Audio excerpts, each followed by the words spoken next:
Adelante. Bueno, pues buenas tardes, todas y todas y todos.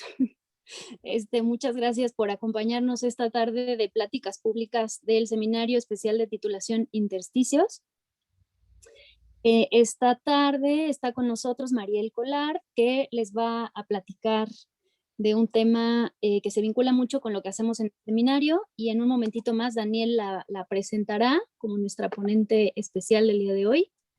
Y bueno, antes de pasar con eso, les cuento un poquito más qué hacemos en Intersticios para los que no nos conocen.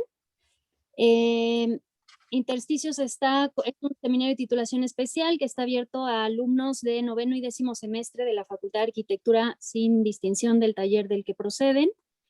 Y bueno, es una aplicación para una selección, en este caso son 22 alumnas y alumnos.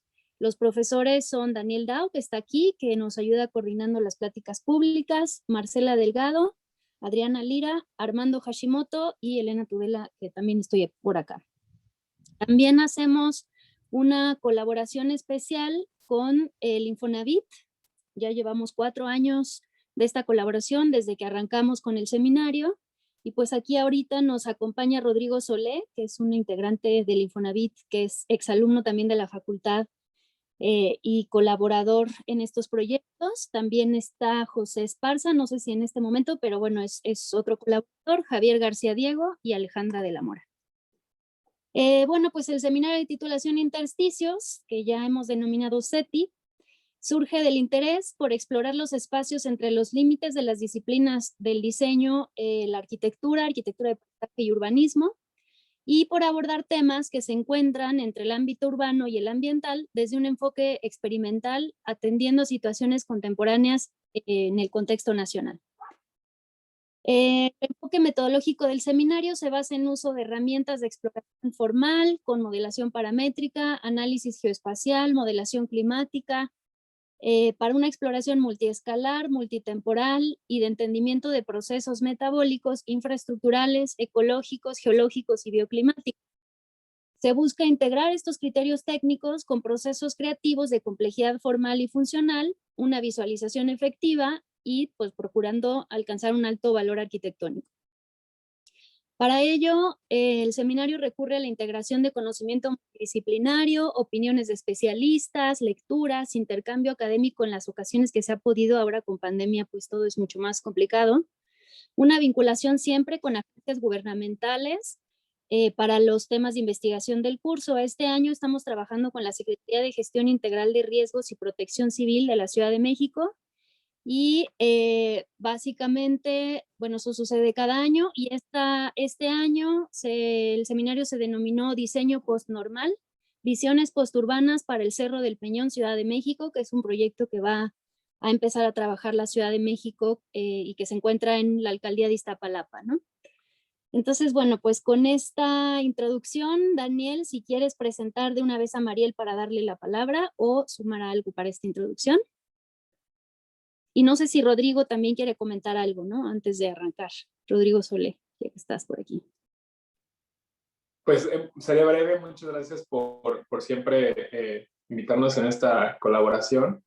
Y pues bueno, muy complacido de estar aquí con ustedes y con Mariel, quien también fue compañera de maestría y de aventuras en el GSD. Entonces bueno, aquí andamos. Muchas gracias a todos y bueno, saludar a los alumnos también que están presentes. Muchas gracias. Ahora sí, muy bien, gracias. Nada, pues como parte del seminario especial estamos organizando esta serie de pláticas públicas desde el semestre pasado. Mariel, me parece, si no me equivoco, es nuestra quinta invitada. Las pláticas las grabamos, las hacemos disponibles en nuestro canal de YouTube y próximamente en el sitio del curso del seminario. La dinámica un poquito, tenemos a nuestra invitada, va a hacer una presentación. Durante la presentación, mira, Santiago Mota, saludos. Durante la presentación, ustedes están más que invitadas a ir tomando notas de sus observaciones, de sus preguntas, y al final de la presentación de Mariel haremos lectura de ellas para intentar tener lo más cercano posible a una plática con la invitada. Entonces aprovechemos esta oportunidad. Les presento a Mariel brevemente, una querida amiga nuestra y de todos ustedes.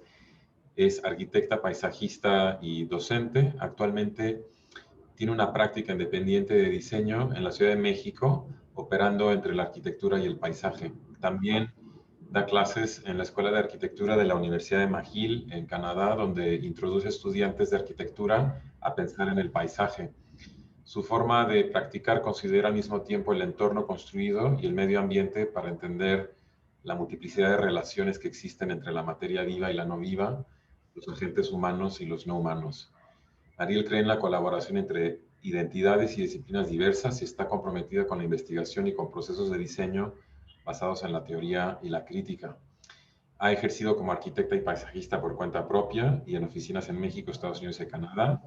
Es arquitecta por la Universidad Iberoamericana y maestra en arquitectura de paisaje y estudios de diseño por la Universidad de Harvard.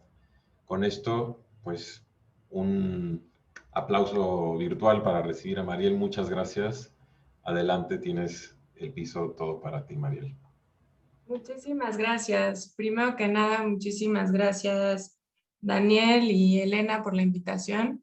Me da muchísimo gusto estar aquí con todas y todos ustedes.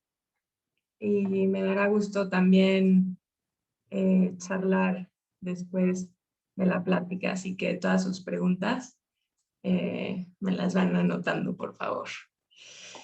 Bueno, la charla, voy a compartir pantalla.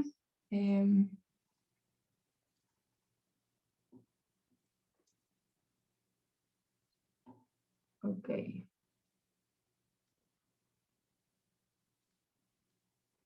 Denme un segundo en lo que organizo aquí mis dos pantallas. Ok, listo.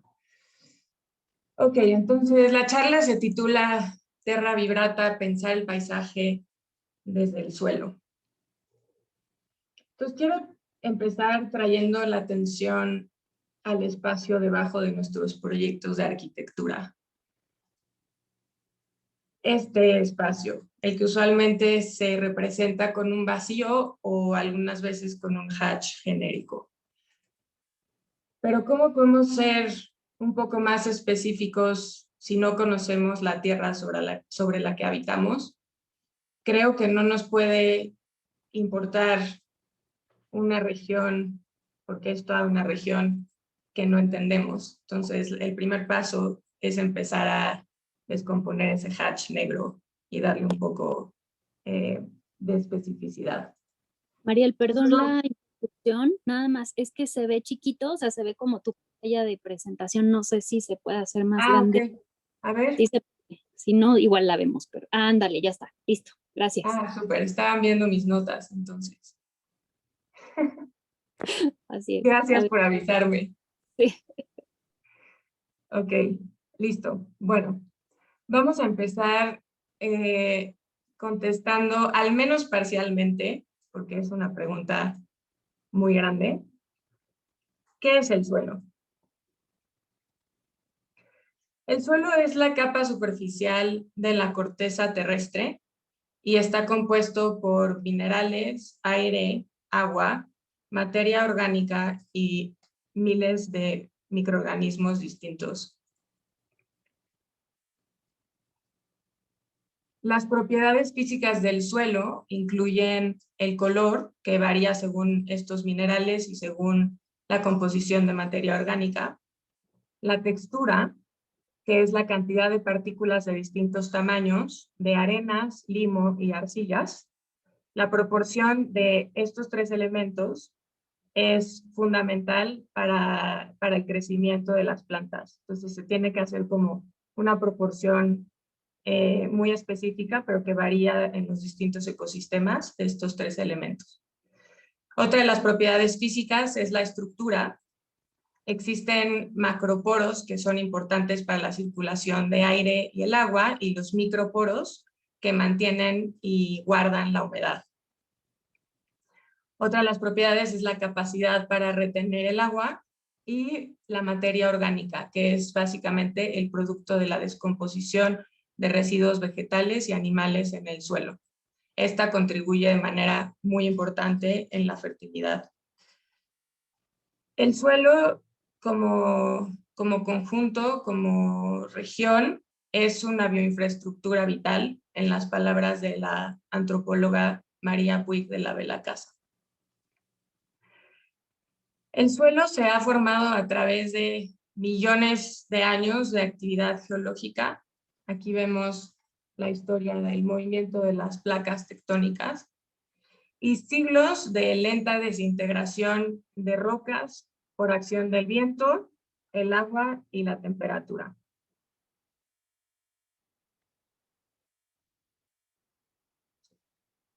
Este dibujo fue el punto de partida de un proyecto del cual les voy a hablar más adelante. Pero la Constitución Geológica de México, desde el Precámbrico hasta el presente, está integrada por complejos metamórficos, intrusivos, volcánicos, entre otros, y su evolución geotectónica ha dado lugar a las grandes cordilleras montañosas como la Sierra Madre Occidental, la Sierra Madre Oriental, y a un eje neovolcánico transmexicano que vemos aquí, entre otras formaciones. La Ciudad de México se encuentra en este eje neovolcánico. Entonces, esta es una región de abundantes sedimentos de origen volcánico, cuyo resultado es una enorme diversidad de suelos y de paisajes, y de vegetación asociada a estos paisajes. La cuenca de México permaneció abierta, es decir, fue una cuenca exorreica hasta hace unos 700,000 años más o menos, cuando una gran actividad volcánica formó una enorme cortina natural, que es la Sierra de Chichinautzin, que cerró esta cuenca. Así fue como dio lugar al ambiente lacustre, que bien conocen todos ustedes, cuando el agua comenzó a almacenarse dentro de la cuenca. Los volcanes han sido parte de nuestra cultura y de nuestra identidad, como se ve en la pintura y en esta imagen de José Guadalupe Posada en la fotografía. Han formado nuestra identidad a través de los siglos y son también antiguos recordatorios geológicos de que el suelo siempre está en proceso de formación. Y también de que la actividad de las fallas geológicas no se detiene nunca.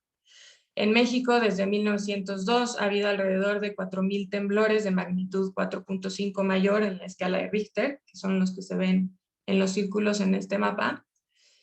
Y en la línea del tiempo, abajo, vemos los terremotos de magnitud 7 o mayor registrados a lo largo del siglo XX. Durante mucho tiempo nos hemos referido a las masas de tierra como terra firma o tierra sólida. Esto es un legado de los procesos de colonización del siglo XV y XVI y de la sistemática separación de la naturaleza y del ser humano.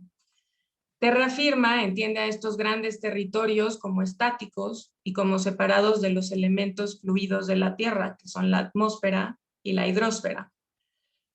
Esto se manifiesta en distintas escalas, desde la continental hasta la microscópica. Francis D. Hall, un profesor de la ciencia del suelo o edafología, se dedicó durante su carrera a compartir su pasión por entender la importancia vital del suelo.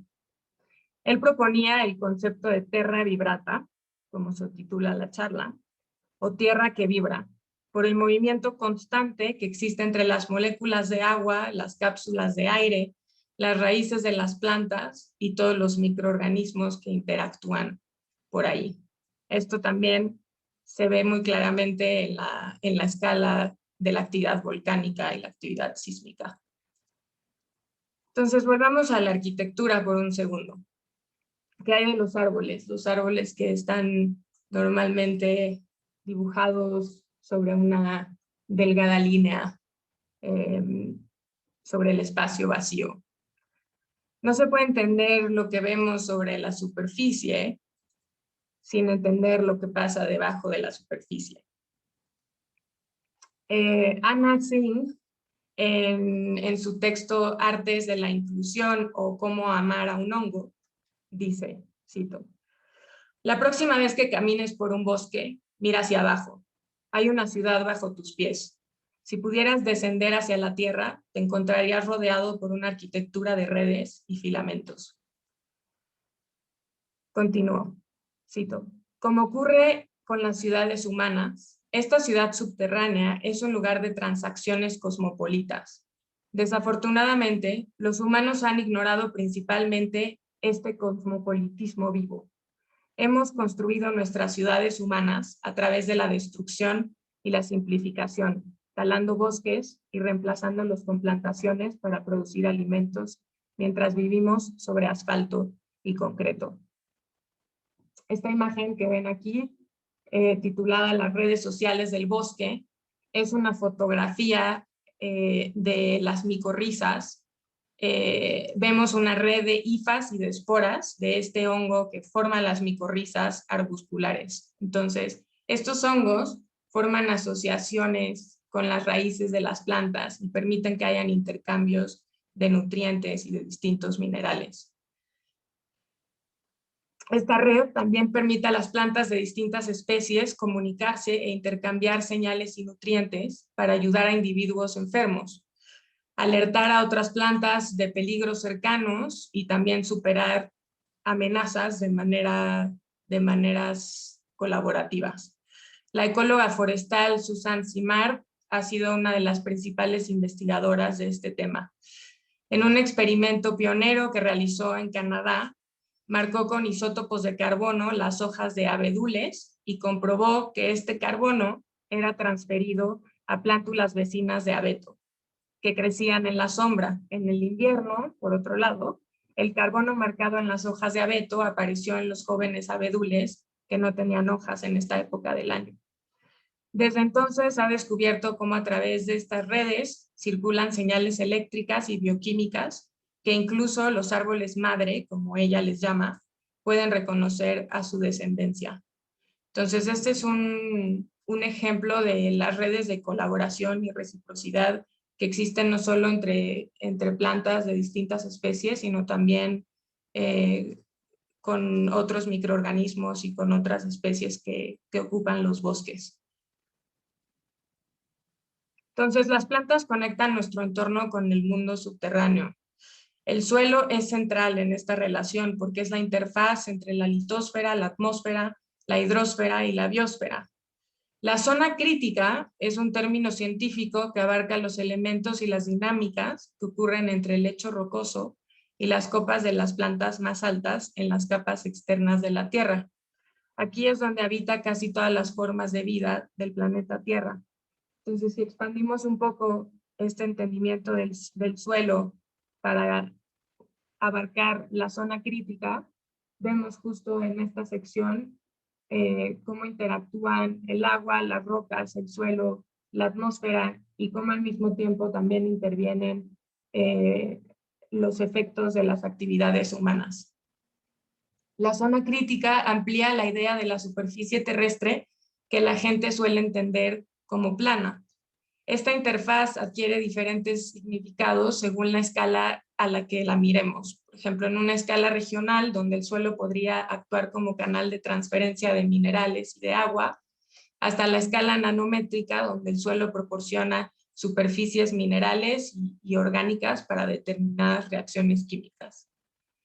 Existe una red de observatorios de zonas críticas en todo el mundo, en la que científicos de distintas áreas están realizando investigaciones interdisciplinarias en la zona crítica desde el 2007. Están tratando de comprender mejor este sistema como una sola cosa, entre comillas, que se extiende por todo el planeta. Este es un concepto que también se ha adoptado y se ha estudiado en las ciencias sociales y en las humanidades, así como desde algunos artistas. La palabra crítico, en este caso, es significativa porque nos permite conceptualizar un lugar que es esencial para la vida terrestre y común a todas las especies humanas y no humanas. El filósofo francés Bruno Latour se ha interesado mucho por el concepto y en una conferencia en Estrasburgo dice, cito, todo lo que nos importa, todos nuestros encuentros y relaciones están aquí en esta pequeña zona crítica. Él cree que si el público en general entiende este concepto, sabrá mejor cómo se practica la ciencia y también recuperará la confianza en general en la comunidad científica.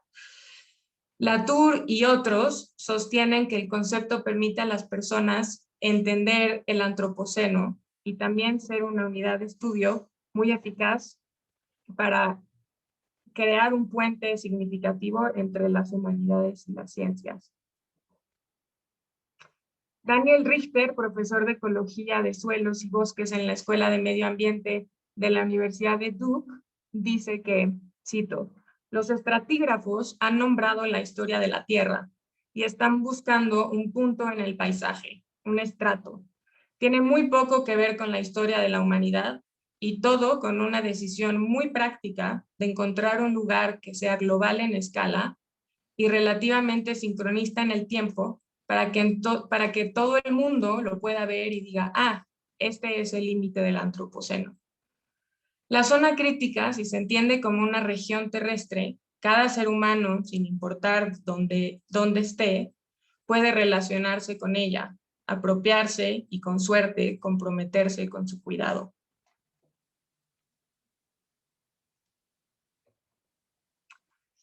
A continuación voy a hablar de la propuesta que desarrollamos los arquitectos Santiago Mota, que está por aquí, Daniel Iztabac, Julián Arroyo Cheto y yo para el concurso del Jardín Temático Etnobotánico en Chapultepec, que presentamos a finales del 2020. Esta propuesta busca revelar las múltiples relaciones que existen entre los seres humanos y el suelo. Me voy a permitir irme por una pequeña tangente antes de entrar al proyecto, que sirvió como un gran precedente para nosotros en el proyecto. Como otros ecosistemas, el suelo ha sido a lo largo del tiempo sujeto a procesos de modificación, conservación, degradación y formación por las poblaciones humanas, sobre todo para la agricultura. A través del continente americano han existido prácticas ancestrales para manejar los escurrimientos, canalizar sedimentos en suelos agrícolas, construir terrazas y camas de plantación, etc. Esto conforma un vasto repertorio pluricultural de formación y aprovechamiento de los suelos. Las culturas indígenas desarrollaron un vasto conocimiento sobre el suelo transmitido a través de la práctica y en ocasiones de representaciones gráficas. Entre los que registraron su ciencia de suelo están los pueblos náhuatl de Mesoamérica. Los aztecas tenían clasificaciones muy detalladas y muy sofisticadas para los tipos de suelos encontrados en su dominio y sus aptitudes productivas, como se documenta, por ejemplo, en el Códice Florentino. Por esta razón, la clasificación de las plantas, como aparece en documentos como el Codex Cruz-Badianus también, venía siempre ligada a una condición de tipo de suelo. Las ilustraciones incluían también la representación de las raíces, ya que no podían desligarse de su entorno inmediato. Las tradiciones científicas europeas, por ejemplo, o en contraste más bien, no se preocupaban por el ambiente en el cual se hacían las observaciones o recolecciones de ciertas plantas, sino únicamente por estudiarlas bajo la taxonomía de Linneo como individuos que se pueden nombrar, organizar y separar en partes. Aquí vemos un par de ilustraciones botánicas y una muestra de herbarium. Entonces, como una anécdota de Jardín Etnobotánico en el pasado, está el Real Jardín Botánico de México, que surge como parte de la Real Expedición Botánica de la Nueva España entre 1787 y 1793. Como sobrevivió a la transición de colonia a nación, su análisis ofrece un revelador punto de partida para entender la aparición del imaginario ecológico del México nacionalista. El director de la expedición, el doctor Aragonés Martín Cecé y Lacasta, tenía el deseo de imponer una estructura centralizada en donde la Ciudad de México sirviera como el eje central para imponer uniformidad científica al resto de las colonias imperiales. Privilegiar a las estructuras de conocimiento metropolitanas fue claro desde un inicio. En vez de buscar guías nativas de conocimiento, Cecé utilizó textos europeos que filtraban y reordenaban esos mismos conocimientos. Conducían estudios clínicos, identificaban plantas entre comillas desconocidas, les designaban nombres latinos, siguiendo el sistema de nomenclatura de Linneo. Este método subyugaba la flora, la tierra y las poblaciones de la Nueva España a una estructura de conocimiento subordinada a la metrópolis colonial. Para la localización del jardín, Cecé buscó primero terrenos cercanos al Palacio Virreinal y a la universidad. Por cuestiones burocráticas que impidieron obtener esos terrenos, tuvo que buscar otra alternativa, encontrando en el Potrero de Atlampa un terreno de 56 hectáreas entre el Zócalo y Chapultepec, a un costado de la nueva fuente de Salto del Agua. El suelo era pobre, pero esto no le importó a Cecé. El recientemente restaurado acueducto de Chapultepec proveía de agua al jardín por el lado sur, siendo canalizado a lo largo del perímetro e integrado a un entramado de tuberías que se extendían a lo largo de los caminos que atravesaban el jardín. Rápidamente las inundaciones de temporada y el mal drenaje comenzaron a impedir no solamente las clases de botánica, sino que el potrero entero resultaba inadecuado para la jardinería. Los europeos habían supuesto que la ciencia moderna ofrecería las herramientas necesarias para eliminar las particularidades y problemáticas del sitio y para disciplinar a la naturaleza para conformarla a los esquemas de racionalidad abstracta propios a la Ilustración. Sin embargo, la naturaleza presentó una resistencia que no estaba presupuestada. Atlampa era conocido informalmente como el Sapo, en honor a las ranas que disfrutaban su condición de pantano. Las continuas inundaciones no hacían sino exacerbar la falta de los bancos arenosos, tan útiles a cualquier jardín, dejando el terreno entero como lodo pesado y húmedo. Cervantes entonces comisionó cientos de canoas cargadas de suelo y abono provenientes de San Agustín de las Cuevas para configurar plataformas elevadas donde poder sembrar. Ni Cecé ni Cervantes pudieron acomodar la tierra a sus deseos. La única solución fue abandonar el potrero de Atlampa por un terreno más alto. Los dos europeos pusieron sus ojos entonces en el sitio del jardín prehispánico de Moctezuma, en el cerro de Chapultepec. En 1791, Cecé y Cervantes aseguraron un pedazo de tierra, pero no en Chapultepec, sino dentro del Palacio Virreinal.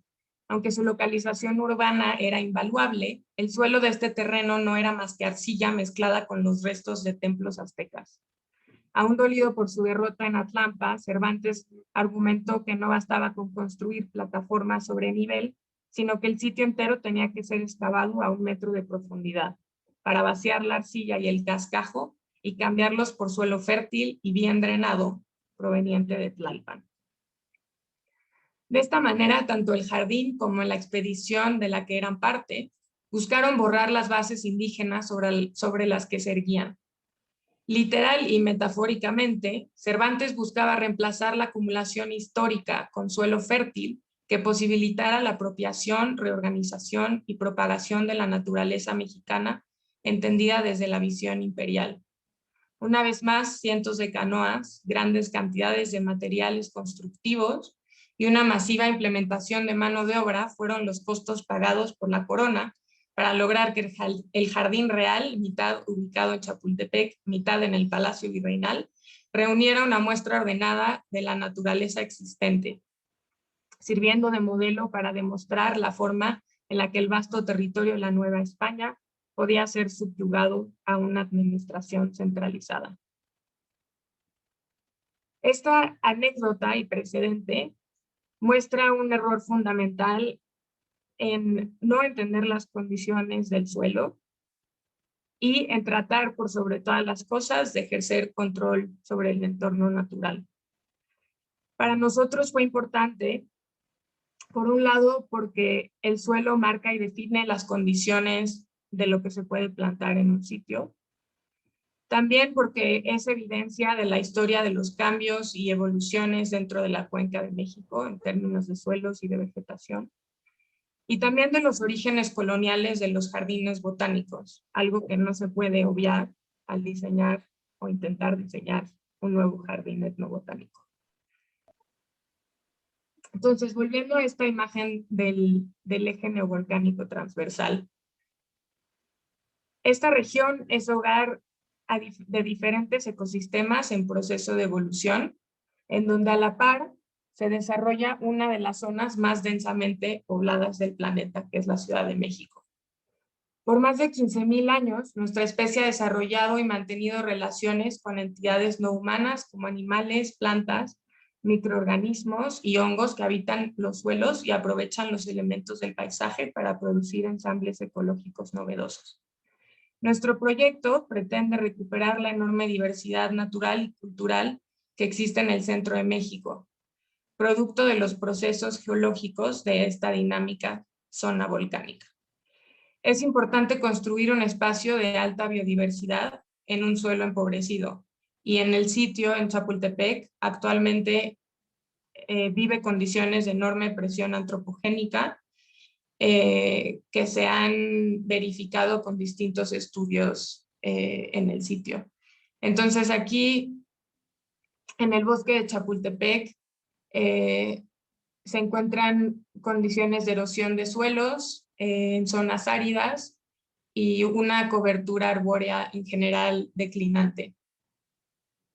Lo que nosotros hicimos fue identificar ciertas regiones y ciertos métodos agroforestales a lo largo del eje neovolcánico.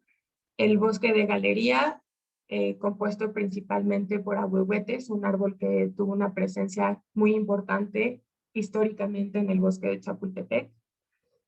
El tlacolol, metepantli o calal, el zacatonal, principalmente el zacatonal de altura, que en las partes altas de las montañas y los volcanes, las principales especies de vegetación pertenecen al grupo de los pastos. El guamil o la nopalera o la milpa chichipera, los bosques de pino, encino o yamel, el acahual y el cacaotal cafetal. Todos estos ligados a condiciones específicas de suelo. El jardín etnobotánico se divide en zonas distintivas con vegetación que pertenece a estos ecosistemas. A nivel urbano, el proyecto considera los flujos peatonales futuros que provienen de la primera sección, consolidando una calzada, la calzada existente y reforzando este eje, añadiendo un importante flujo que atraviesa la zona del Cárcamo de Dolores que vemos a la derecha de este plano. El diseño de las circulaciones peatonales se resuelven mediante dos trazos principales que vemos en el diagrama de abajo a la izquierda. Y se compone también por espacios públicos abiertos. Se considera un gradiente de humedad superficial y en suelos. Los suelos saludables buscan promover la filtración del agua y la recuperación del agua. Una paleta de vegetación propuesta y una ruta de mantenimiento que aprovechaba una línea de tren que existe en el sitio. Soportado en la restauración de suelos, el cuidadoso manejo de sucesión ecológica logra ampliar dramáticamente la biodiversidad del bosque, utilizando el material orgánico del sitio que usualmente calificamos como desechos. Asimismo, la resultante reducción de superficies impermeables permite una mayor área viva para aves, anfibios y otras especies polinizadoras e insectos. Entonces, en estos diagramas que vemos arriba, se presenta una estrategia de sucesión ecológica en 3 etapas. Entonces, en realidad la vegetación que estamos planteando está directamente vinculada o es directamente dependiente de la construcción de nuevos suelos y el tiempo que toma construirlos y promoverlos. En la primera etapa se realizaría un trabajo con vegetación existente para restaurar los suelos, aumentar la biodiversidad, reducir la compactación y retener el agua. Para este propósito se introducen fertilizantes orgánicos como compostas, se plantan cubiertas vegetales como leguminosas forrajeras en distintas zonas seleccionadas. Una segunda etapa, en el segundo diagrama, se introducen nuevas especies arbóreas que sustituyen a los individuos declinantes o muertos. La materia orgánica se utiliza para continuar alimentando los suelos del sitio. Y como una tercera etapa, nueva vegetación se establece, aumenta la biodiversidad de microorganismos, de otras especies de vegetación y de animales.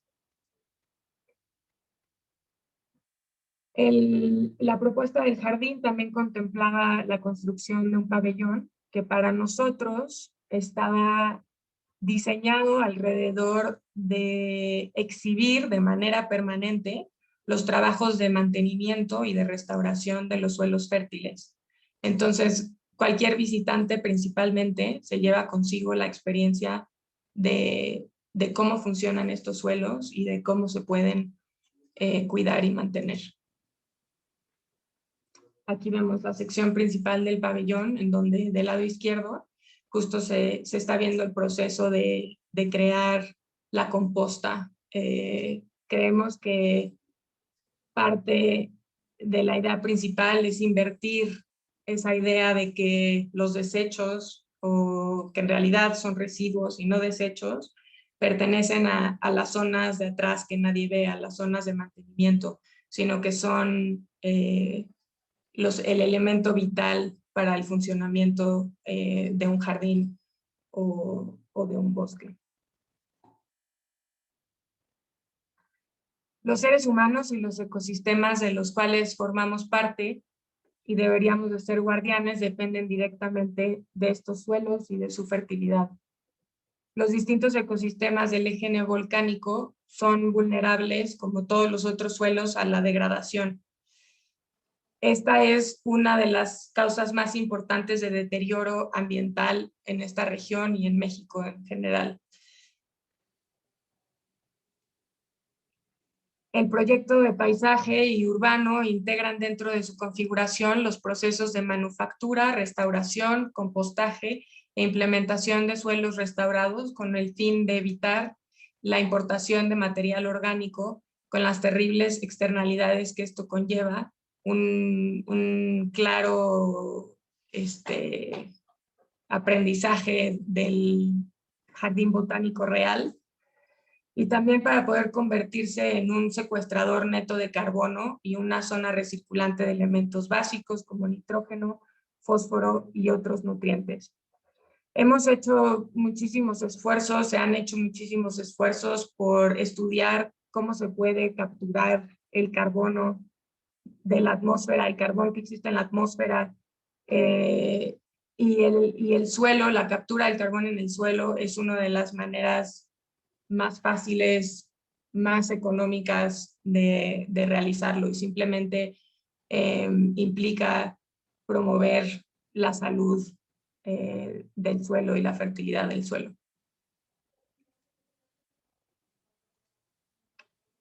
Destruir y construir suelos fértiles no es una novedad, ha sido un proceso que han atravesado todas las civilizaciones del mundo. En particular, el eje volcánico mexicano, el eje neovolcánico transversal en México, ofrece novedosos sistemas agroforestales que se han mantenido por comunidades a través de los siglos y de los cuales podemos aprender. Nuestro proyecto se soporta en esta investigación de sistemas agroforestales tradicionales, que puede tener al final fines alimenticios, medicinales, forestales, etcétera, y que se recuperan las lecciones que se han aprendido durante generaciones y que tienen vínculos históricos entre el humano y los no humanos. Entonces, el suelo soporta la vida de las plantas, y las plantas, a su vez, protegen al suelo. Esta es una relación basada en una cooperación muy intensa y sostenida. Mientras el suelo esté cubierto por vegetación o por mantillos orgánicos, tiene la posibilidad de mantenerse vivo. Ahora, la degradación del suelo. Aquí vemos unas fotografías de una gota de agua cayendo sobre una superficie de suelo,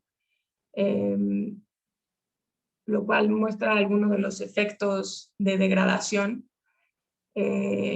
Uno de los efectos que sufre el sitio en el que están trabajando los alumnos de este estudio y que está relacionado también con esa falta de cobertura vegetal.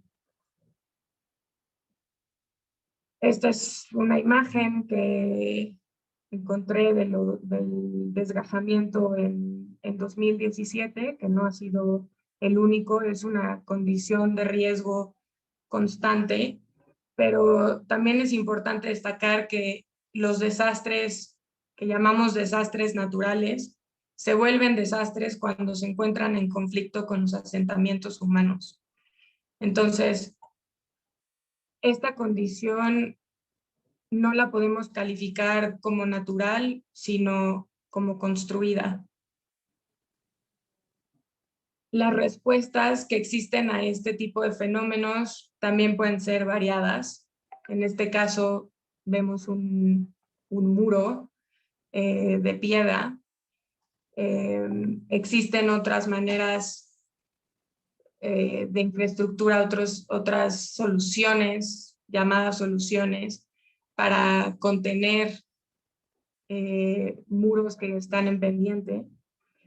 Pero esto no siempre va a ser una manera viable. Existen también métodos de estabilización de laderas con materiales vivos, como por ejemplo el que vemos aquí, que se realiza con estacas de especies como el sauce. Pero el éxito de cualquier técnica de este tipo también va a depender de la integridad del suelo y las condiciones medioambientales del sitio, como bien lo muestran las lluvias en el Cerro del Peñón. Entonces, no es suficiente observar una solución técnica como puede ser esta, sino entrar con mucho cuidado a observar la calidad del suelo y las asociaciones que puede tener con distintas especies vegetales. También es importante tomar en cuenta que en la formación de suelo fértil no solo son los árboles los que juegan un papel importante. De hecho, las primeras especies que ocupan el espacio son las más pequeñas, no los árboles. Los líquenes, por ejemplo, que vemos en esta imagen, son organismos que surgen de la simbiosis entre un hongo y un alga o una cianobacteria. Esto da lugar después, con el tiempo, a otros tipos de especies, como los pastos, por ejemplo, que vemos muy poco de estas especies en la superficie, pero tienen poderosos sistemas de raíces, que son los que penetran a las profundidades de la tierra para obtener agua y nutrientes. Entonces, creo que es importante poner de lado el icono del árbol individual y observar a las plantas que crecen espontáneamente en un sitio en particular de interés. Estas probablemente serán las que tengan mayores probabilidades de sobrevivir en ambientes agresivos. También es importante poder promover la formación de suelos, como por ejemplo a través del compostaje de residuos orgánicos, que actualmente en México es muy reducido y es una de las maneras, de nuevo, más fáciles de promover la fertilidad del suelo y la salud de distintos ecosistemas. Finalmente, creo que la responsabilidad del arquitecto no es únicamente construir cada vez más alto, cada vez más fuerte o más bello, sino también, y a lo mejor de manera más urgente, nuestra responsabilidad es saber dónde es mejor no construir. Gracias.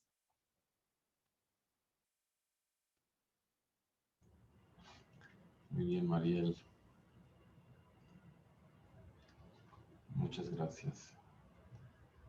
Gracias por el proyecto, gracias también por atender un poquito de el sitio en el que estamos trabajando. Pues bien, abramos esto a las preguntas. No hay en el chat hasta el momento ninguna.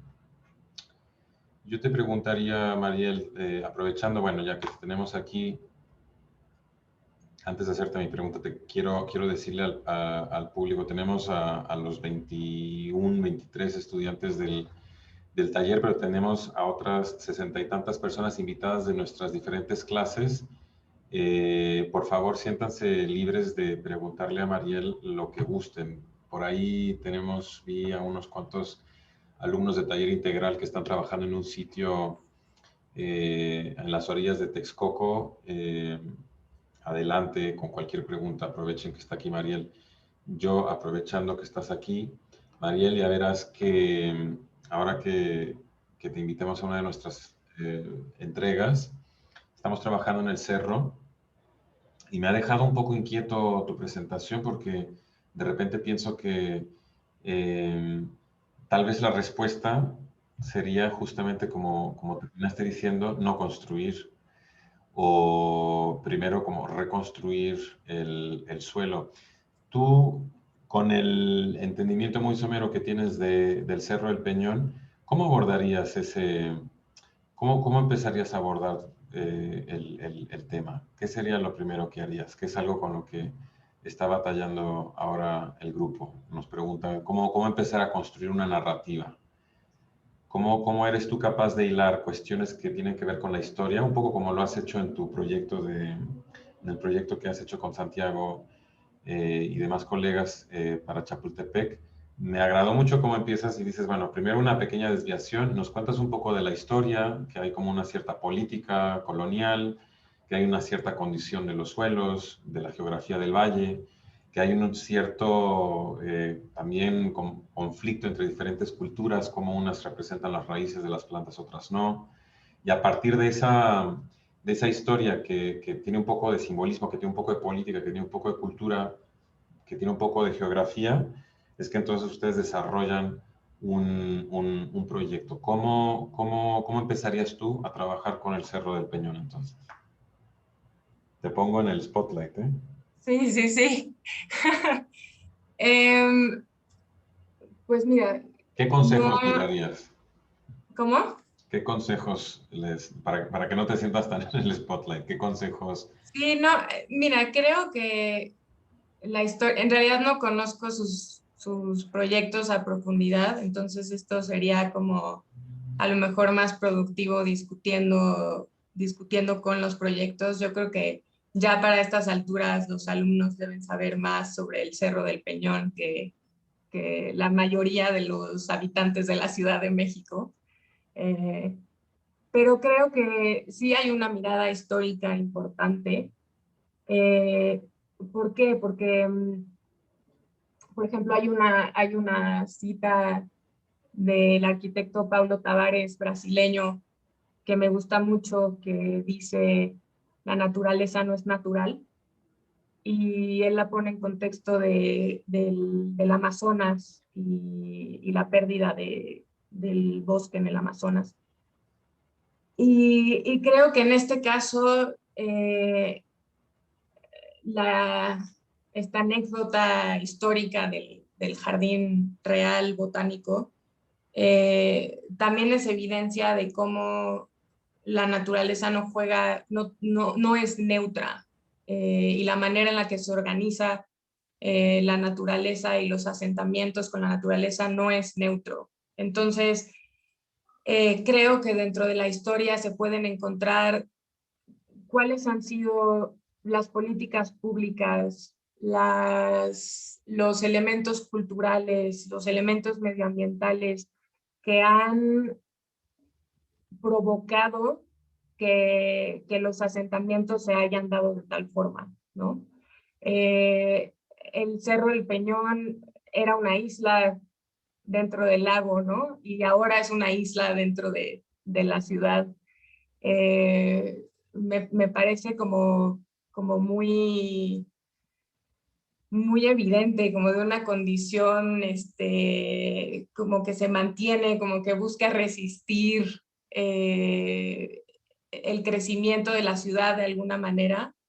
Y creo que su condición geológica y de suelo es lo que resiste al final del día, ¿no? O sea, ves esas rocas cayendo y de pronto creo que como seres humanos sí tenemos que tomar un paso atrás y decir, a ver, nos hemos peleado con el entorno durante siglos, con una idea muy confrontativa de podemos controlar, podemos construir un muro, podemos retener el suelo, podemos sembrar plantas donde el suelo es arcilloso y no crecen plantas, ¿sabes? Y de pronto creo que vale la pena evaluar y decir hasta dónde deberíamos de llegar. Esto está un poco alineado con la idea de no construir, de dónde no construir. Tiene mucho que ver con otros proyectos que no presenté en esta ocasión, pero un estudio que trabajé con una profesora en GSD que se llama Rosetta Elkin durante algunos años. El concepto se llama retreat en inglés. Se traduciría como retirada, pero en realidad no hay una traducción uno a uno. Eso también es interesante porque dentro del lenguaje están también las limitaciones. Pero justamente estudiamos comunidades alrededor del mundo que frente a ciertas vulnerabilidades del medio ambiente deciden dejar un sitio. Entonces, ¿qué pasa con ese sitio que no es un abandono? Simplemente es una oportunidad de que otras cosas sucedan. Entonces, ¿qué puede suceder en vez del asentamiento humano? Creo que también ahí hay como oportunidades que se pueden pensar. Muy bien.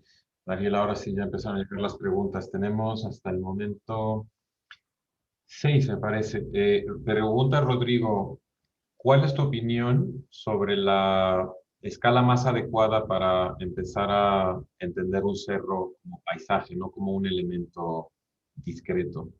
¿En qué nivel, a qué escala encontramos esa como mayor riqueza de posibilidades?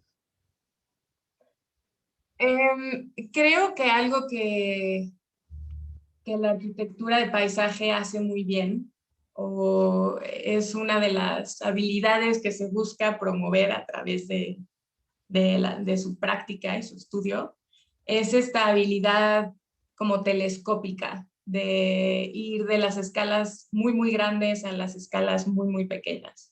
Entonces, no diría que hay una escala perfecta para abordar el problema. Creo que se tiene que hacer este ejercicio de ir de lo microscópico al territorio. Entonces, normalmente, si entendemos un cerro, normalmente lo vamos a dibujar sus límites y ese es el cerro, ¿no? Lo que sea que esos límites signifiquen, porque el suelo no se detiene, ¿no? Continúa debajo de las construcciones y debajo de la ciudad. Entonces, ¿dónde marcamos esos límites? Ya es en sí parte del proyecto, ¿no? Pero digamos que lo definimos por dónde se detienen los asentamientos. Ya, esto es el cerro, ¿no? Creo que si identificas esa escala, bueno, de ahí hay que crecer en escala y multiplicar, y después hay que bajar a lo más mínimo. Y creo que eso es lo que intentamos hacer con este proyecto del Jardín Botánico, en el que ciertas claves, ciertas bases del proyecto existen en la región del eje neovolcánico transversal, ¿no? Que es una región enorme en el país. Entonces, ¿qué te pueden decir? ¿Qué puedes aprender de las escalas mayores? ¿Y qué puedes aprender de las pequeñas relaciones que existen entre una planta y el suelo, ¿no? Entre el aire y el agua. Creo que en la medida en la que puedan de manera fluida ir entre una y la otra, ahí es donde existen muchas de las respuestas. Es algo, eso siempre me ha llamado la atención, cómo empezabas, puedes hablar a partir de una pintura de un paisaje y luego hablarnos de la escala microscópica con los microbios y los rizomas bajo la tierra. Eso siempre me ha fascinado. Gracias, Mariel. Pregunta Sebastián si hay casos análogos de secuestro de carbono en suelos en paisajes urbanizados. Sí, la mayoría de los proyectos que existen hoy en día, como incluso se le llama carbon farming en inglés, que es como estas granjas de carbono, ¿no? La mayoría de los proyectos existen dentro de la agricultura o la escala de la agricultura.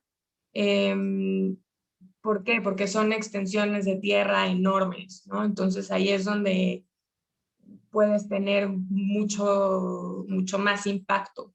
Sin embargo, creo que dentro de la ciudad también existen iniciativas que buscan promover los suelos saludables. Pasa algo muy chistoso en Estados Unidos.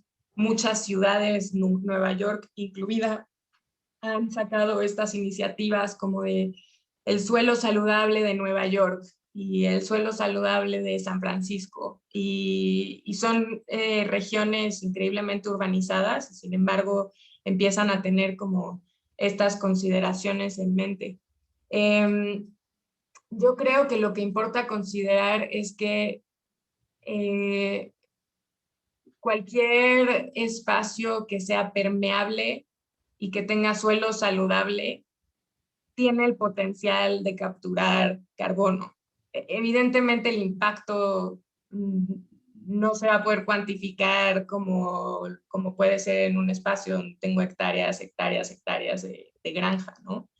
Pero creo que en el contexto de la ciudad se trata de hacer como un poco una evaluación de qué áreas tenemos como superficies permeables y qué áreas tenemos como superficies impermeables. Que esto no solo tiene que ver con la salud del suelo, también tiene que ver con, por ejemplo, el manejo del agua y las inundaciones. Y me imagino que eso es algo que han también estado estudiando ustedes en la clase. Muy bien. Preguntan sobre esa misma línea así de preguntas técnicas. Si hay otras estrategias de contención que se puedan utilizar para estabilizar el suelo, para evitar derrumbe, sobre todo considerando que es una zona sísmica, podría ser, por ejemplo, una combinación entre vegetación y estacas, muros de contención. ¿Cuál sería como la aproximación que pensarías tú más adecuada? Sí, yo creo que se puede hacer una combinación de ambas y se pueden construir muros de contención y se pueden construir terrazas, ¿no? Es como una pendiente la puedo convertir en una serie de plataformas donde tenga terrazas.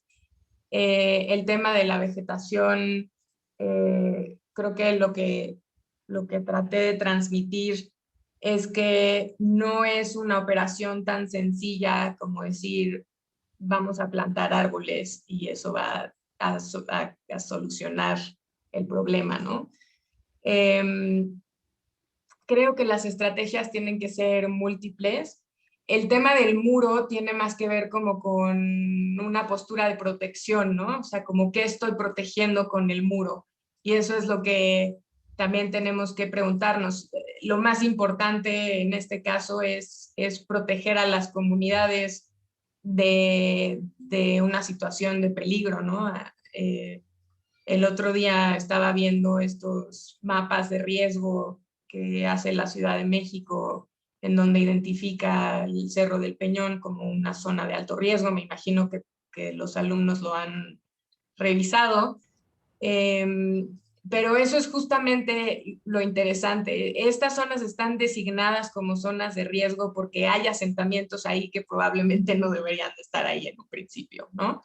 Entonces, yo creo que si se busca como la integridad de una comunidad, entonces se pueden adoptar distintas medidas que sean como lo menos agresivas posibles, porque si bien podemos pensar que un muro de contención sí puede ser una solución permanente, en muchos casos no lo es.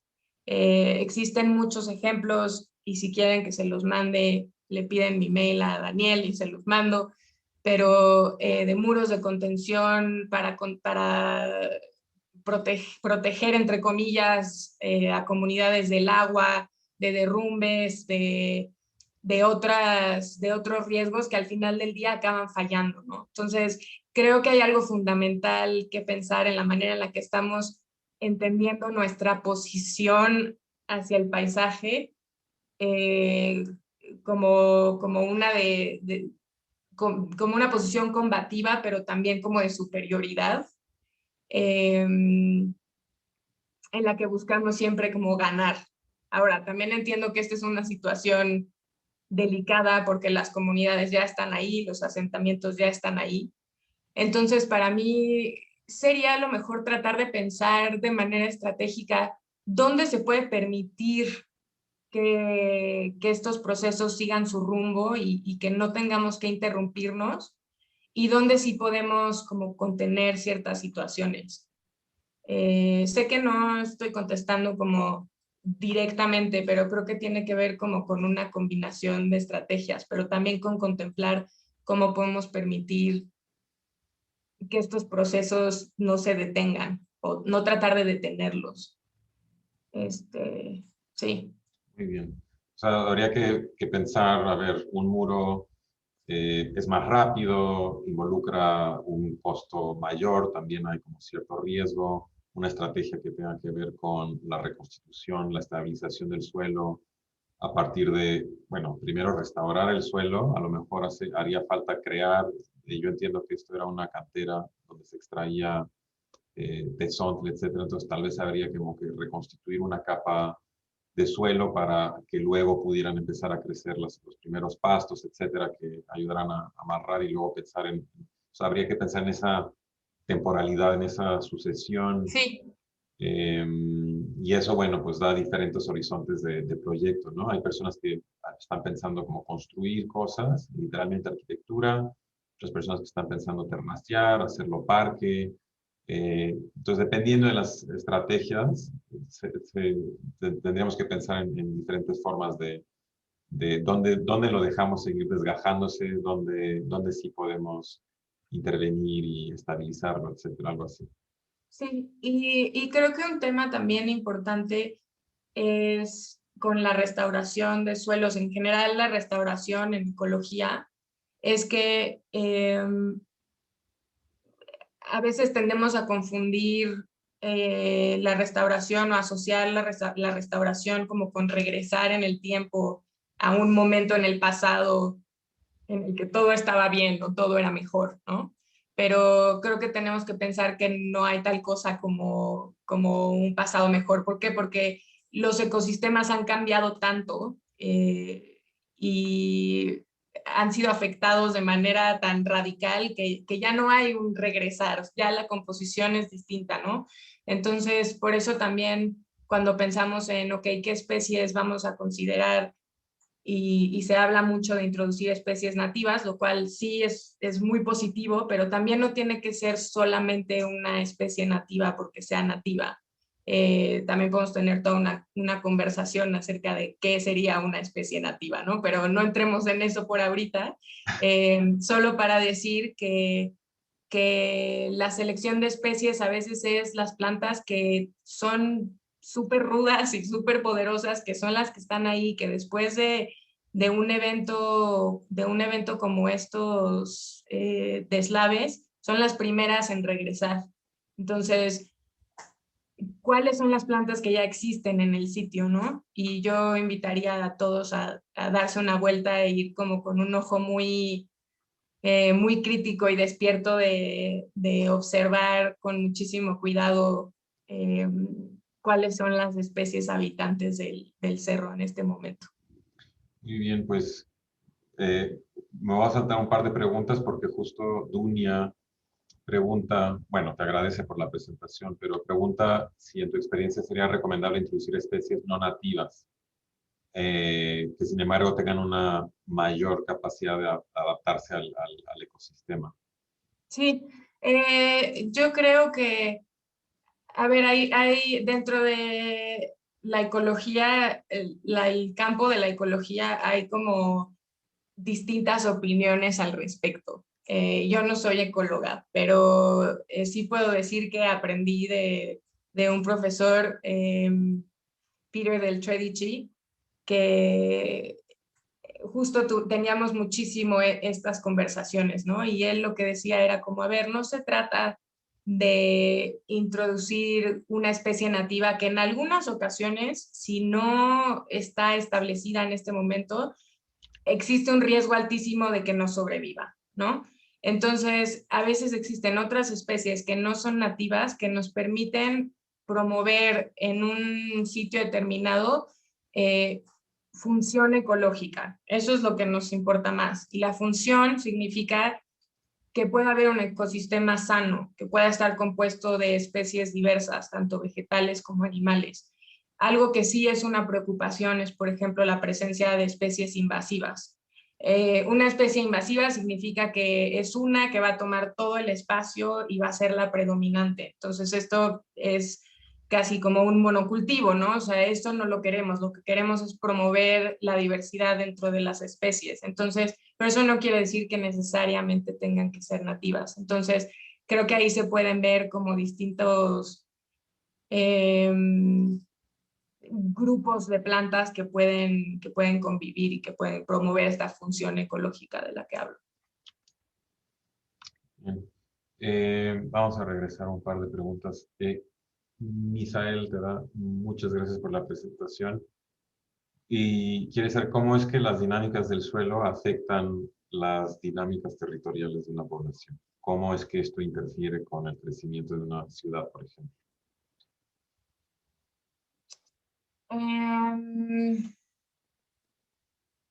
Las dinámicas del suelo afectan directamente las dinámicas territoriales.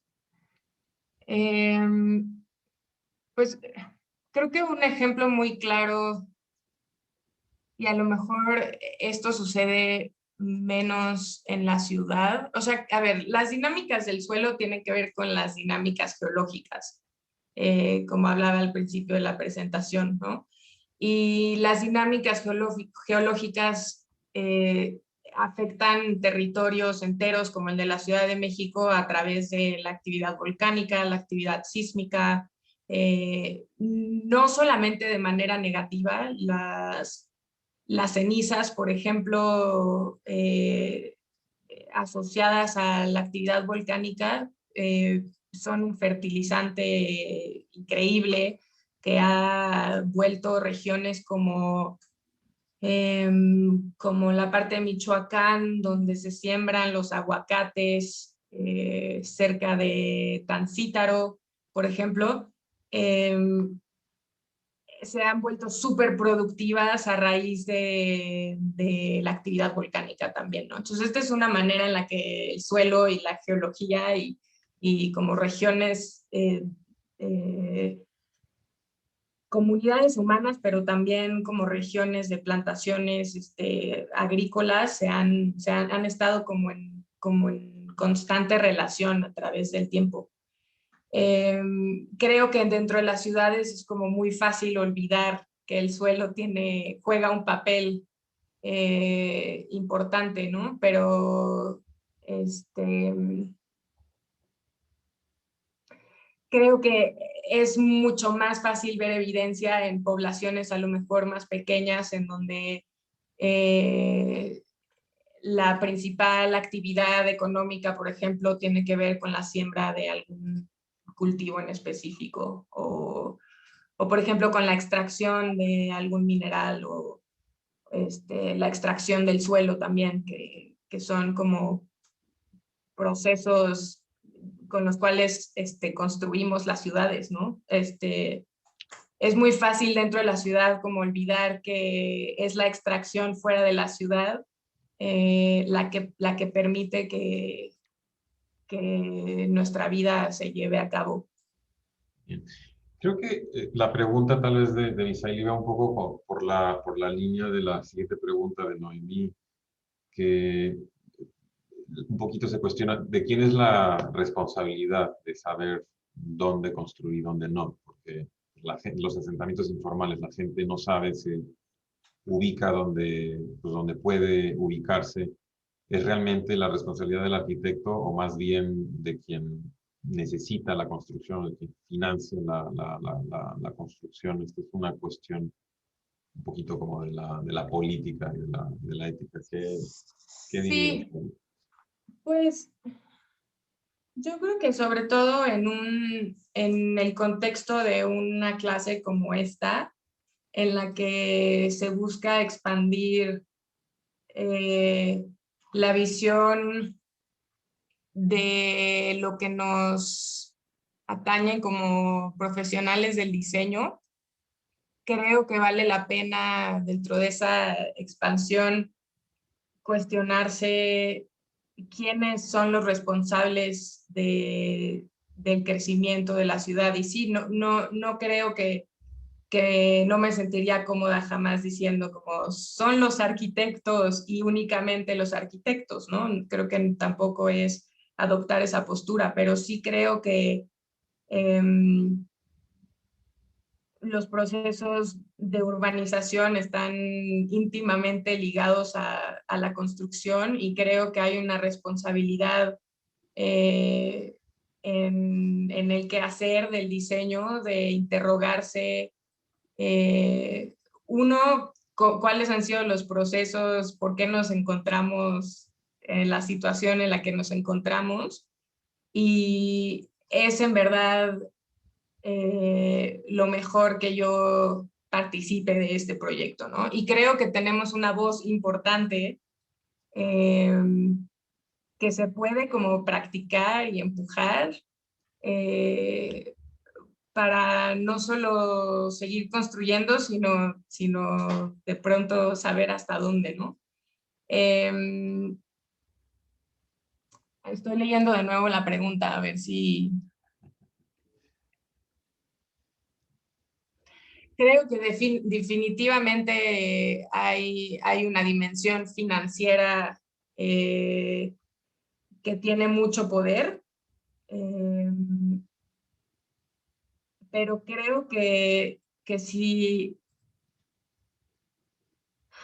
como decimos los mexicanos, nos hacemos de la vista gorda, estamos ignorando una responsabilidad que nos corresponde primero como ciudadanos y a lo mejor después como arquitectos, pero creo que todos como ciudadanos tenemos también la posibilidad de adoptar una posición que siempre va a ser política con respecto a cómo se debe o no seguir construyendo. Claro, Daniel, lo que dices es muy importante, que recordar que además de ser arquitectas, somos ciudadanas y en ese sentido tenemos la responsabilidad de alfabetizarnos ambientalmente y ejercer presión política, porque pues como decía el Bruno Latour cuando hablaba del Parlamento de las cosas, hay cosas que no pueden hablar por sí mismas y alguien tiene que hablar por ellas. Y en ese sentido es el papel que a veces podemos jugar, no como arquitectas, sino como ciudadanas. Hay varias preguntas que siguen sobre esta cuestión, esta tensión. Por ejemplo, Elizabeth Rodríguez dice, ¿cómo se logra una simbiosis o un punto intermedio entre cubrir la necesidad de preservación con la necesidad de potenciar el crecimiento sin llegar a un grado de volverlo desmedido? O sea, ¿cómo, no sé, creo que esa pregunta escapa el tema del suelo, la disciplina del paisaje, pero ¿cómo se logra ese balance entre la necesidad de preservar y la necesidad de desarrollar?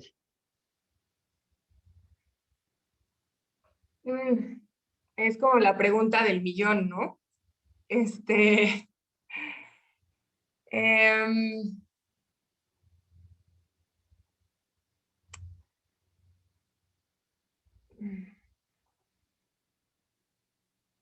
Yo creo que ahí entran muchas cosas y también tiene que ver con la responsabilidad, de quién es la responsabilidad, ¿no? Creo que se relaciona mucho con la pregunta anterior.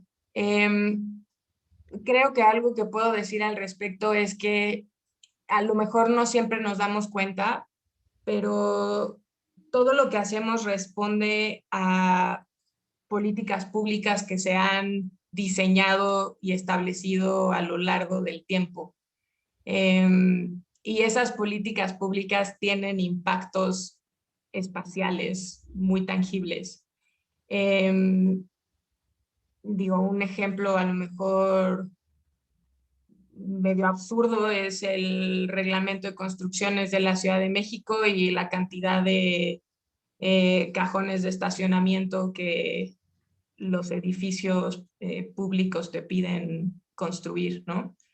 Y es algo que creo que muy fácilmente podemos ser ciegos a el reglamento dice que esto, y entonces simplemente nos volvemos agentes como de respuesta como a ciertas reglas establecidas. Entonces, creo que a la medida en la que podamos ver, observar, criticar cuáles son esas reglas y cómo construyen el espacio de manera tangible, es que podemos también nosotros, desde nuestra profesión y nuestra práctica como diseñadores, decir, a ver, ¿cómo se podría diseñar esto mejor? También es una manera de diseñar. La política pública está diseñada. Alguien la pensó, alguien la, ¿sabes? Y creo que esto de cómo lograr tiene que ver como con mucho observar cómo funciona ahora y cuáles son las medidas que nos han traído hasta este punto. Y dentro de eso, entender dónde están las posibilidades de cambio. Me suena que un poco lo que sugieres es cómo volvernos activistas, pero desde nuestra propia práctica profesional. O sea, cómo utilizar esos conocimientos que tenemos a favor de un activismo ciudadano más informado. Bueno, hay una pregunta por aquí, Pedro Bonilla dice, ¿qué estrategias así puntualmente sugieres para fertilizar suelos salinos o suelos que sufrieron la explotación minera? ¿O dónde podríamos averiguar un poquito más sobre eso? El maestro que mencionaba hace rato, Peter del Tredici, tiene un muy buen artículo que les puedo enviar, que justamente habla sobre sitios de explotación minera u otras maneras de extracción. Y justo como algunas estrategias que se pueden llevar a cabo para su restauración, ¿no? Entonces él justamente habla de algunos de los puntos que toqué hace rato, en el que primero es promover la formación del suelo. Tenemos que considerar que si estás en una mina no hay suelo fértil, no, o sea, no hay vida en ese suelo. Entonces, algo de lo que nosotros decíamos en el proyecto y que también este ejemplo del Jardín Real Botánico, cuando mandan traer de Tláhuac estas toneladas y toneladas de suelo, esto es algo súper irresponsable que seguimos haciendo mucho, ¿no? La gente construye un jardín y manda traer suelo de otros lugares. Ese suelo viene de un lugar en el que se está levantando, se está liberando carbono a la atmósfera, se está transportando. ¿Cuáles son los impactos energéticos, por ejemplo? No solo energéticos, también atmosféricos de hacer esa transferencia de material, ¿no? Entonces, la primera es, ok, ¿cómo hacemos suelo sin traer suelo de otra parte? Y eso tiene mucho que ver con la composta y cómo la composta, por ejemplo, se convierte en suelo. O sea, básicamente tus residuos orgánicos tienen el potencial de convertirse en suelo fértil. Es así de fácil, o sea, es como... Y lo que hacemos es tirarlos a la basura en bolsas de plástico para que se vayan a basureros y a rellenos alrededor de la ciudad, ¿no? Entonces, por ejemplo, ahí hay como una oportunidad a nivel urbano y a nivel de diseño urbano increíble, ¿no? Pero bueno, volviendo a los suelos, una vez que empiezas a generar esa vida en los suelos, es que pueden empezar a ver ciertas plantas. Y de nuevo, creo que el artículo es muy bueno en hablar como de cuáles son los pasos y cómo son las estrategias para ir avanzando dentro de las distintas especies que pueden empezar a ocupar un sitio de estas características. Y hay varios ejemplos también de sitios postindustriales que han hecho proyectos de este tipo. Feliz de mandarle a Daniel algunas referencias si les interesa esto en particular. Hablando de estrategias y de recuperación del suelo, y sobre todo de estrategias locales, pregunta Shari si el Metepantli puede ayudar a la salud del suelo erosionado de un lugar como el Cerro del Peñón. ¿Me puedes repetir la pregunta, Daniel? Perdón. Si No la te técnica escuché del, bien. si sabes si la técnica del Metepantli puede ser utilizada para restaurar un lugar como el Cerro del Peñón. Creo que... O sea, lo que yo entiendo del Metepantli es un sistema de terrazas que sobre Sí, todo utilizan agave. No sé si eso se dé, no sé, México. sí, creo que tendría, o sea, puede ser, pero siento que no te puedo decir sí o no sin ver exactamente como dónde y qué dimensiones. Y creo que puede funcionar. Creo que el Metepantli es como una manera de contener el suelo también, ¿no? Hablábamos hace rato de las terrazas o los muros de contención. Es como una manera de pensar un muro de contención como partido en pedacitos más pequeños, ¿no? Y que además de estar partido en pedacitos más pequeños, da la oportunidad de tener como espacios vegetales que pueden ser productivos potencialmente. Entonces, creo que potencialmente sí. Sería bueno ver, por ejemplo, otra cosa que tienes que ser muy cuidadoso es estudiar, y ustedes me imagino que ya lo tienen muy controlado, es la topografía del sitio, ¿no? Cuáles son las distintas pendientes, el agua, cómo corre, o sea, muchos de estos problemas tienen que ver con el escurrimiento del agua, sobre todo en época de lluvias, ¿no? Entonces, ¿dónde se acumula el agua? ¿Cómo podemos dirigir el agua hasta ciertos puntos? Entonces, creo que identificar como el dónde y las condiciones como topográficas específicas para ese dónde, eso sería como fundamental. Vamos con una última pregunta, ya que estamos llegando al final de nuestro tiempo. Ante un futuro incierto donde el cambio climático incrementa esta incertidumbre, ¿cómo podemos desarrollar una estrategia de restauración ecológica a largo plazo? ¿Qué factores debemos de considerar cuando hay tanta incertidumbre?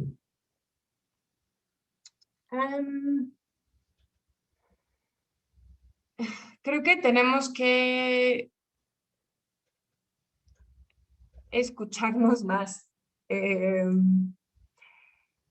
Y esto lo digo porque creo que el principal antídoto de la incertidumbre a lo mejor es nociones de esperanza que nos dan como cierta seguridad en el futuro. Y creo que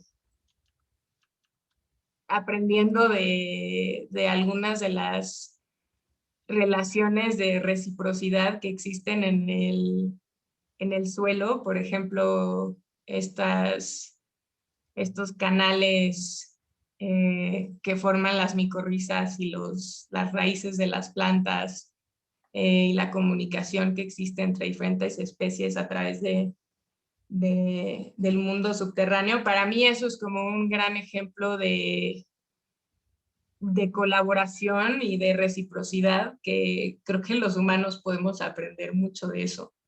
Y creo que ataca la incertidumbre como de manera súper directa. Y cuando digo aprender de los otros, tiene que ver con aprender de otras personas, como puede tener que ver aprender de otras especies, como puede tener que ver solo callarse y escuchar. Y creo que eso sucede debería suceder entre nuestras profesiones y también entre otros campos. Creo que se habla mucho de querer colaborar y de querer hacer proyectos interdisciplinarios, por ejemplo. Creo que esto es importantísimo, pero es mucho más difícil en la práctica que en la palabra. Pero creo que es importante tratar, y creo que las personas que realmente no solo lo dicen, sino que están ahí trabajando con personas de otros campos, con personas de otras comunidades, creo que la diversidad en el suelo aplica también para la diversidad en nuestras prácticas y en nuestras maneras de relacionarnos con otros seres humanos. Entonces, para mí, aprender de eso es lo que me mantiene como con una visión a lo mejor un poquito más positiva hacia el futuro, que creo que nos hace mucha falta en estos tiempos. Mariel, cuando ya con esto quiero cerrar, te doy las gracias, quiero cerrar con un pensamiento final. Cuando hablábamos de tu presentación, me acordé de una frase muy fuerte de Georges Bataille, que dice que el suelo en el que vivimos es poco más que un campo de múltiples destrucciones. Tú hoy con tu plática nos permitiste ver dentro del suelo y entender esa dimensión oculta, esa ciudad invisible, llena de conexiones, llena de reciprocidades, como les dices, y de simbiosis, que es no solamente una fuente de esperanza, sino un modelo para nosotros también. Nos enseñaste cómo es justo lo opuesto, que el suelo en el que vivimos es el resultado de múltiples colaboraciones. Muchísimas gracias, Mariel. Esperamos poder contar con tu colaboración. Ahí nos mandas ese artículo del Tredici. Seguro que sí. Te invitamos a nuestro review. Con eso yo me despido. Le doy la palabra a mis colegas si quieren hacer un último comentario. Muchas gracias, Mariel.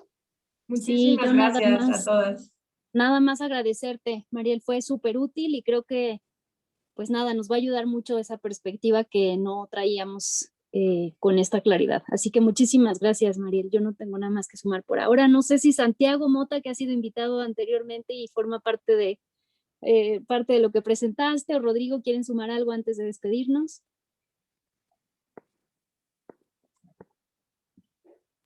Yo igual brevemente, muchas gracias Mariel por la charla y también por tus palabras y las respuestas que diste a las inquietudes de los alumnos. Creo que ahí hay muchas claves, muchas palabras de aliento y sobre todo de cómo enfrentar el proyecto, ¿no? Que siempre el tema de la escala y el territorio siempre puede sonar muy retador. Creo que como lo abordaste, le va a ayudar mucho a los alumnos y pues nuevamente también felicitarte de una vez aquí ante todos por el trabajo y la ponencia. La verdad es que lo que presentaste está muy impresionante y pues bueno, ahí también felicitar a Santi, que también estuvo involucrado en una parte, que aquí lo veo, y saludar a Santi también. Felicidades a todos. Gracias. Santiago, dinos algo. Sí, creo que la plática fue maravillosa. Me regresa a muchas conversaciones que tuvimos que fueron muy interesantes en el proceso de diseño y me encanta colaborar con Mariel, es una persona muy especial. Y qué bueno que que tuvieron la oportunidad de escucharla. Y bueno, quiero ver los proyectos que salen de este grupo ya, a ver si me invitan a mí también. Claro que sí, no te preocupes. Muchas gracias a todas las personas que nos acompañaron, que siguen aquí. Muchísimas gracias, alumnas, alumnos, por su interés. Nos llena de gusto que siempre se sumen gente fuera del seminario. Nos da mucho gusto y por eso es que hacemos estas pláticas. Así que muchas gracias a todas las chicas que nos siguieron. Esperamos verles muy pronto en nuestra próxima plática pública. Gracias, Mariel, colegas.